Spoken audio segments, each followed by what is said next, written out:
Mil Pangilinan sinagot na ang isyong anak siya ni Rico Blanco at Casey Concepcion.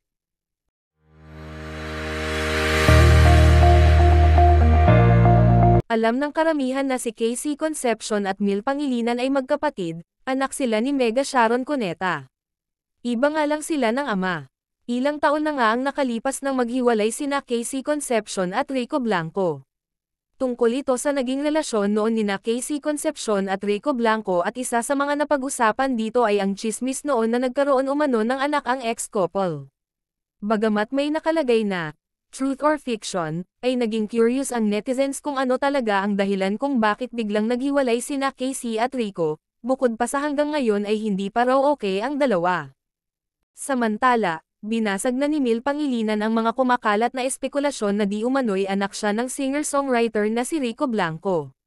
Nitong Miyerkules, April 24, nagbahagi siya ng dalawang larawan sa kanyang TikTok account. Sa una ay ang larawan nina Sharon Cuneta at Kiko Pangilinan. Mababasa sa ginawang caption ni Mil ang mensahe sa kanyang mga magulang. Thank you for creating me, heart emoji, I'm forever thankful for the support I get from the both of you, I am who I am because of you. I love you both forever and ever, heart emoji, saad ni Mil. Agad namang umani ng samot-saring komento ang kanyang naging post.